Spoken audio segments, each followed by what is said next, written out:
Hello guys, welcome back to my channel. My name is Gunjan Tariyal and UK में आने के लिए जो सबसे इजी वीजा कैटेगरी है वो है youth mobility visa.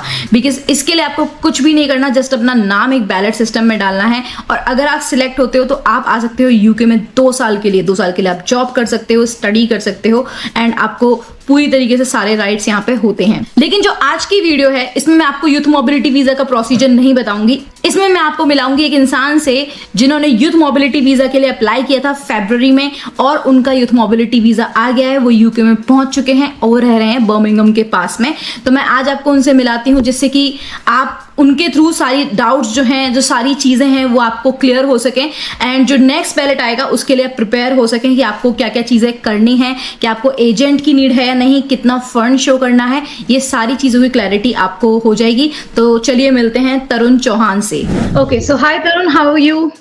I am good and how are you ma'am? I am fine. कैसा लग रहा है आपको यूके में आके? एक्साइटेड, काफी कुछ चेंजेस हुआ है। अगर मैं इंडिया टू यूके की बात करूं तो काफी कुछ नया नया सीखने को मिल रहा है, नई नई चीजें मिल रही है देखने को लिए। तो आई एम सुपर एक्साइटेड। आप किस फील्ड से हैं, मतलब क्या आपका एजुकेशन है, क्या चीजें हैं?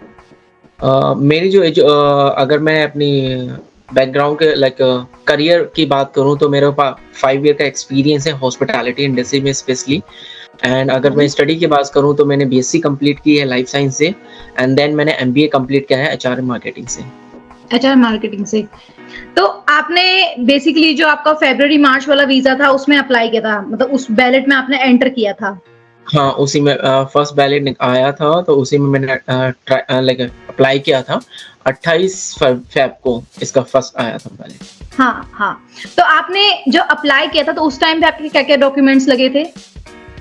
जब मैंने अप्लाई किया था तो उस टाइम इन्होंने बस बेसिक चीजें मांगी थी। आपकी मेल आईडी होनी चाहिए अप्रोप्रिएट प्रॉपर, जो कि आपको जो आप यूज कर रहे हो। सेकंड, आपका पासपोर्ट होना चाहिए जो कि 6 मंथ पुराना पासपोर्ट होना चाहिए। 6 मंथ्स पुराना, यानी कि 6 मंथ्स में एक्सपायर ना हो कम से कम।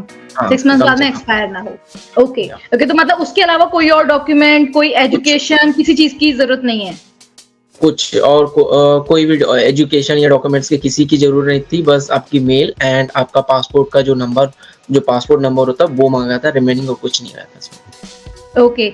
और आपको मतलब ये कब पता चला, कब आपको कितने टाइम के बाद में पता चला कि आपका बैलेट क्लियर हो गया? मैंने 28 फेब को किया था, फिर 2 दिन इसका शायद 28 एंड 1 मार्च का जो ये बैलेट सिस्टम था ये चला था 2 दिनों के लिए। फिर मैं भी शायद 1 दिन और। तो जो मुझे मालूम पड़ा, जो मेरा आने के बाद 48 आवर्स के बाद हमारे पास मेल आ गई थी। मेरा जो बॉलिट था वो क्लियर में सिलेक्शन की हमारे पास मेल आ गई थी। उसके बाद मुझे टाइम दिया। मतलब विद इन 15 डेज से पहले ही आपका, मतलब कितनी जल्दी आपका मेल आ गई थी? मैंने अप्लाई किया था 28 को, देन मेरा जो मेल था वो आ गया था आई थिंक 2 या 3 मार्च को आ गया था मेरा मेल। ओह, काफी फास्ट। ओके। तो मतलब आपका 15 दिन के अंदर, मतलब 3-4 दिन में ही आपका ईमेल आ गया कि आपका क्लियर हो गया? या मेरा 3 दिनों के अंदर में आ गया था मेल। वेरी वेरी कांग्रेचुलेशंस, ज्यादा वेट ही नहीं करना पड़ा, बहुत जल्दी रिजल्ट आ गया। एंड इवन दो मुझे एक्सपेक्ट भी नहीं था कि मैं उन 2400 लोगों में मैं सिलेक्ट होऊंगा। तो मेरे लिए तो एकदम सरप्राइज था। एंड उस टाइम होली भी थी तो इनडायरेक्टली मुझे होली का वो सरप्राइज मिल गया था। हाँ, होली का गिफ्ट हो गया वो आपके लिए। ओके। तो अच्छा, मुझे ये बताओ कि जैसे आपका जो स्टेटमेंट, जैसे आपको पता चला कि आपका क्लियर हो गया, तो आपने स्टेटमेंट पहले से बना के रखी थी या फिर उसके बाद में बनाना चालू करी, या कब बनाना चालू करी? क्योंकि मेरा जो केस था उसमें मेरा थोड़ा सा पैसा पहले से पड़ा हुआ था, पर मुझे ये मालूम नहीं था कि एग्जैक्टली मेरा भी सिलेक्शन हो जाएगा। तो मेरे पास इससे पहले कोई स्टेटमेंट थी नहीं। जब मुझे जब मेरा मेल आ गया वहां से कि हाँ मैं सेलेक्ट हो गया, उसके बाद मुझे कलेक्ट करने में ऑलमोस्ट 3-4 दिन लगे जो पैसे थे वो कलेक्ट करने के लिए। तो उसके बाद मैंने पैसे इकट्ठे किए जो कि एक सर्टेन अमाउंट है। शायद अब के बाद इस टाइम कुछ चेंज हो, पर लास्ट टाइम जो हमारा सर्टेन अमाउंट था वो 2.5 लाख रुपीस थे। 2.5 लाख रुपीस। Okay okay. तो मतलब जब आपका रिजल्ट आ गया, आपने स्टेटमेंट उसके बाद बनानी चालू करी? हाँ, उसके बाद ऑलमोस्ट 3 दिनों के बाद ही मैंने स्टार्ट किया था। 3 दिन के बाद मैंने अरेंज करने में था। तो मतलब आपका जो 30 डेज का स्टेटमेंट बना था, वो 30 डेज का जो टाइम ड्यूरेशन था, जैसे आपका रिजल्ट आता है, रिजल्ट में वो आपको कहते हैं 30 डेज में अप्लाई करना होता है, तो वो 30 डेज की ड्यूरेशन में आपको क्या करना था बेसिकली? उन 30 डेज के बीच में जब वो मेल आया तो उसके बीच में कुछ डॉक्यूमेंट्स थे, लाइक पीसीसी होना चाहिए तुम्हारे पास, पुलिस क्लेरिफिकेशन सर्टिफिकेट होना चाहिए, जो कि 30 डेज में ही आपको ये डॉक्यूमेंट्स कंप्लीट करने हैं। सेकंड, आपके पास डिग्री होनी चाहिए ग्रेजुएशन की, जो कि इंग्लिश में, अगर आपकी इंग्लिश, मोस्ट ऑफ जो हमारी यूनिवर्सिटीज इंडिया की, वो इंग्लिश में ही प्रोवाइड कराती है, पर इन केस अगर कोई नहीं है तो उसके साथ सर्टिफिकेट होना चाहिए कि डिग्री ट्रांसलेट का। एंड ट्रांसक्रिप्ट का, सेकंड, हाँ। हाँ, एंड सेकंड, थर्ड वन था आपका टीबी का सर्टिफिकेट होना चाहिए। ये बेसिक, ये 3 डॉक्यूमेंट्स मैंडेटरी हैं जो कि आपको इन 30 दिनों के बीच में कंप्लीट कराना होता है। अच्छा, तो ये 3 डॉक्यूमेंट आपको 30 डेज के अंदर-अंदर में सबमिट करने हैं। सबमिट करने हैं। स्टेटमेंट इन 30 डेज के बीच में नहीं दिखानी। नहीं। जब ये फॉर्म फिल करोगे तो वहाँ पे कोई ऑप्शन नहीं है स्टेटमेंट का दिखाने का, उसमें खाली ये पूछेंगे आपका जो बैंक स्टेटमेंट है वो किस कंपनी, लाइक किस बैंक से है। अगर आपने एचडीएफसी का है तो उसमें खाली वो बैंक का नाम पूछेंगे, रिमेनिंग आपका स्टेटमेंट नहीं चेक करेंगे वहाँ पे। तो मतलब जैसे आपका 30 डेज का था, तो आपने 30 डेज में ये किया कि आपने पीसीसी अपनी कलेक्ट करी, टीबी सर्टिफिकेट, टीबी का अपना बुक करा, और टीबी का आपने टेस्ट निकलवाया, और जो थर्ड चीज थी वो क्या थी? Police clarification certificate. नहीं, ट्रांसक्रिप्ट, हाँ, पीसीसी, ट्रांसक्रिप्ट और टीबी सर्टिफिकेट, ये 3 चीजें आपने कलेक्ट करके विद इन 30 डेज में उनको मतलब सबमिट करी अप्लाई करते टाइम। तो आपने अप्लाई किया, तो आपने जो फीस पे करी थी वो एप्लीकेशन उसी टाइम पे, उसी 30 डेज के अंदर अंदर में करनी है, राइट? हाँ, जो एप्लीकेशन की फीस है, जो आपकी वीजा फीस है, वो आपको जो आपके 30 डेज दिए हैं उसके इंटरनली आपको वीजा फीस, दूसरा आपका हेल्थ इंश्योरेंस चार्ज जो आपका सर्टेन अमाउंट में वो मांग रहे हैं, तो वो ये 2 चीजें, और जो आपके ये डॉक्यूमेंट्स है, ये आपको 30 डेज में सबमिट करने हैं। अच्छा, ये आपको 30 डेज में सबमिट करने हैं। अच्छा, फिर आपने वो कौन सी डेट को सबमिट किया होगा अप्रोक्सीमेटली? जो हमारा लास्ट डेट था, इसमें दिया था कि 7 अप्रैल तक, आपको 7 अप्रैल तक आपको जमा करना है। तो मैंने 6 अप्रैल को अपना जितना डॉक्यूमेंट्स था वो मैंने सबमिट किया। बिल्कुल डेडलाइन पे? हाँ, बिल्कुल डेडलाइन पे, क्योंकि मुझे भी कंफ्यूजन था कि ये जो बैंक स्टेटमेंट है वो विद इन इसमें लाइक 30 डेज में ये दिखाना है, तो उसमें थोड़ा-सा मेरे को कंफ्यूजन था। जब वहाँ पे डॉक्यूमेंट सबमिट किए थे, तब वहाँ पे खाली उन्होंने पूछा था कि आप जो बैंक स्टेटमेंट दिखा रहे हो वो कौन-सी बैंक का है, तो बैंक का नाम पूछा था, ना कि आपका जो स्टेटमेंट है उसकी कॉपी नहीं माँगी गई थी। तो ये जो ना, मैं अपने व्यूअर्स को थोड़ा सा क्लियर करना चाहती हूँ, क्योंकि काफी सारे लोगों को ये कंफ्यूजन है कि जो 30, और एक्चुअली में ये कंफ्यूजन बहुत सारे लोगों को ये है कि, और मुझे भी थोड़ा सा ये क्लैरिटी नहीं थी कि क्या होता है कि जब आपका क्लियर हो जाता है, अगर आप स्टेटमेंट उसके बाद भी बनाना चालू करते हो तो कोई दिक्कत वाली चीज नहीं है। अपना टीबी का सर्टिफिकेट हैंड टू हैंड मिलता है, बस डेट मिलने वाली चीज है कि आपको डेट मिल जाए, आपको हैंड टू हैंड मिलता है। पीसीसी का आपका थोड़ा सा टाइम लगता है, लेकिन आप अर्जेंट में अप्लाई करो। और जो आपकी थर्ड चीज है वो आप ट्रांसक्रिप्ट भी अगर आप अर्जेंट में अप्लाई करते हो तो आपका जल्दी आ जाती है। तो ये 3 चीजें हैं जो आपको 30 डेज में सबमिट करनी है। स्टेटमेंट आप अगर 1-2 दिन के बाद में भी बनाते हो तो कोई दिक्कत नहीं, क्योंकि आपको वो स्टेटमेंट बायोमेट्रिक्स के टाइम पे शो करनी है। इस टाइम पे सिर्फ कंफर्म करना है कि हाँ आपके पास फंड्स हैं, बस दैट्स इट। आपको दिखाना जो है बायोमेट्रिक्स के टाइम पे है।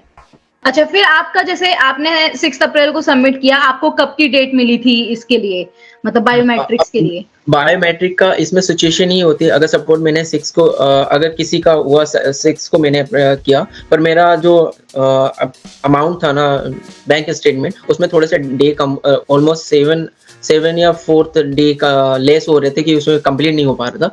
फिर मैंने उसे जो मेरा बायोमेट्रिक था वो मैंने 15 अप्रैल को बुक किया था।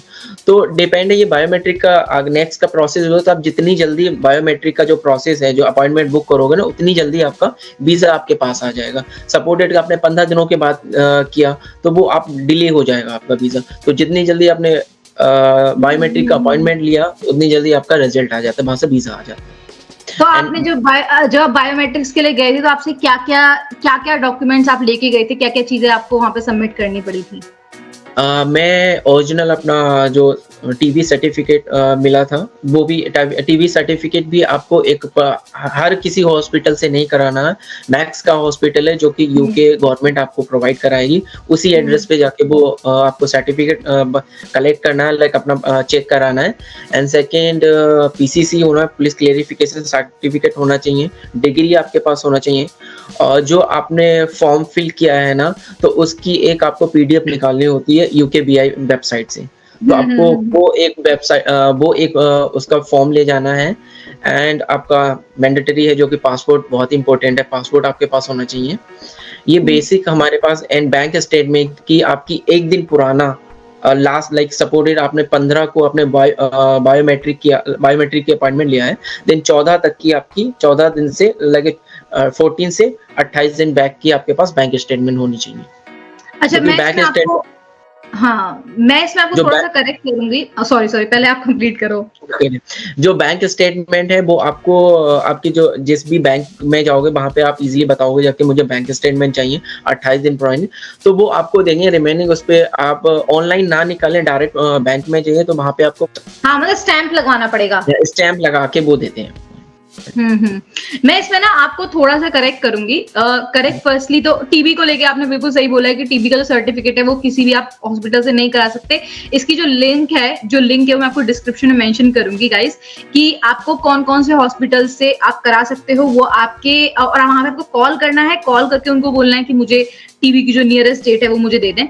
लेकिन जो आपकी स्टेटमेंट है, स्टेटमेंट को लेके मैं आपको बता देती हूँ, ये ज़रूरी नहीं है कि अगर आप 15 को बायोमेट्रिक है तो आपको 14 का निकलवाएँ क्योंकि 10 डेज़ की विंडो होती है।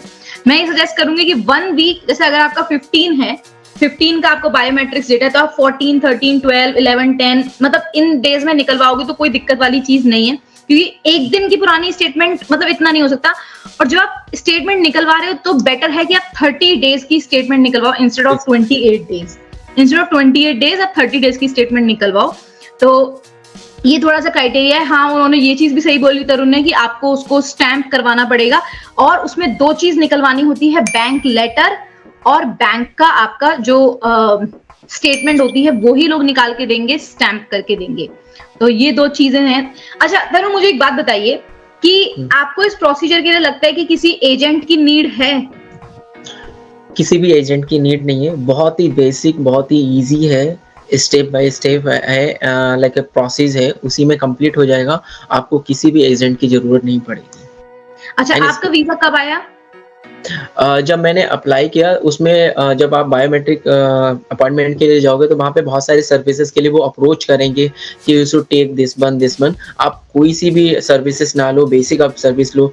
काफ़ी लोग ये एक्साइटेड रहेंगे कि हम लाइक फास्ट सर्विस ले लेंगे तो हमारा जल्दी वीज़ा आ जाएगा। इस सिचुएशन में ऐसे अगर आपने प्रॉपर अपने डॉक्यूमेंट्स कंप्लीट किए तो विदिन 2 वीक में आपके पास वीज़ा आ जाएगा। मेरा विदिन 1 वीक में मेरा वीज़ा मेरे पास आ गया था। आपका बायोमेट्रिक की डेट क्या थी? सॉरी मैं भूल गई। अ, मेरा 15 को था बायोमेट्रिक का। 15th अप्रैल को। हाँ, 15 एंड मेरा 22nd को मेरा वीज़ा मेरे हाथ में आ गया। कमाल है। मतलब प्रोसीजर काफ़ी फ़ास्ट चला है, ये नहीं कि बहुत काफ़ी स्लो चला फास्ट। हो। लेकिन एक चीज़ है कि जो लोग अभी अप्लाई करेंगे ना जुलाई वगैरह के लिए, जुलाई जो बैलेट आएगा, उनको थोड़ा-सा डिले फेस करना पड़ सकता है क्योंकि रीज़न ये है कि ये इनटेक है। इस टाइम पे सितंबर इनटेक आएगा जो यूनिवर्सिटी के जो स्टूडेंट्स आएँगे, उनके लिए तो साथ में जो यूकेवीआई होता है उसके पास बहुत ज़्यादा बल्क हो जाता है वर्क का, तो थोड़ा-सा आपको पेशेंस रखना पड़ेगा, क्या पता इसमें बहुत जल्दी ना आए, 1 मंथ भी लग सकता है, तो बी पेशेंट बिकॉज़ आपका इसमें कोई इनटेक नहीं छूट रहा है। यूके में मतलब आपने कब की फ्लाइट बुक करी, आप कब आए? मेरा 2 अप्रैल को मेरा वीज़ा आया। देन मैंने फिर 1 मंथ थोड़े दिन मैंने सोचा कि मैं ऑलमोस्ट 5 साल से मैं काफ़ी टाइम से मैं अपने फैमिली से अलग रह रहा था। मेरा 2nd को आया, देन मैंने फिर 1 महीने का अपना नोटिस पीरियड कंप्लीट किया, जो कि मैं गुड़गाँव में जॉब कर रहा था। देन ओके, मैं घर पे 15 दिन रुका और मैं 2 जुलाई को यहाँ पे आ गया।